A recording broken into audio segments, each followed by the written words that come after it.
You're watching The Wellness Hour, the leader in medical news and information. I'm Randy Alvarez. Today's topic, what every denture wearer needs to know. With as little as 2 dental implants, according to this expert, they could get something that snaps in and snaps out, no more adhesive.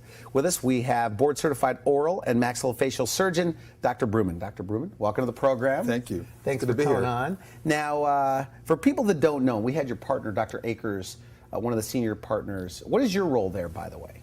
Well, my role is pretty much very similar to what Dr. Akers does. You know, we're all board-certified oral maxillofacial surgeons, and we all specialize in reconstruction of people's faces, whether it's including cosmetic surgery, trauma surgery, cancer surgery, and more importantly, and actually most importantly to what most of our patients come in for, are dental implants, because it really does change their lives in a manner which it really can't be described. Are people afraid of oral surgeons especially, aren't they? You know, do they tell you that? I don't like going. Luckily, I haven't had that, and I think it's because I always got a smile when I go into patients' rooms, and I try to make them feel comfortable, because you know what? You know, there was a time where dental implants, you know, had to be placed underneath the jawbone and underneath the gums, where they would actually open up your gums, put this thing in the bone, and hammer it in place. And those things were called subperiosteal implants. We don't even place those anymore. I've taken out so many in my career. Now dental implants are so easy, so painless. Actually, most patients don't even require pain medications anymore. Is that right? Absolutely. It's become so easy. It's actually not challenging anymore. It's almost fun. Is that right? It's fun. It's fun.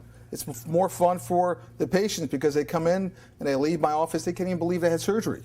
Really? Absolutely. So are they sedated during the process? They can be. You know, fortunately for most of our patients, they come in. Sometimes they have an anxiety level, because your mouth is such an important part of your face, and you know, there's nerve endings there, so people think there might be pain involved. But once they go through the whole procedure, they realize they didn't even have to be sedated. You know, patients come in and they rely on our medical training and our training in the hospital and anesthesia that we get, and they ask us to put them to sleep.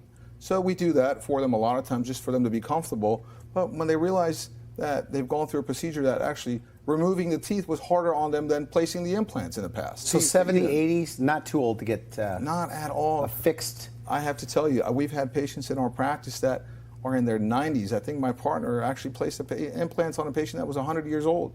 My patients come in and they often tell me, they say, well, I'm kind of too old for this. And I tell them, actually, you know what?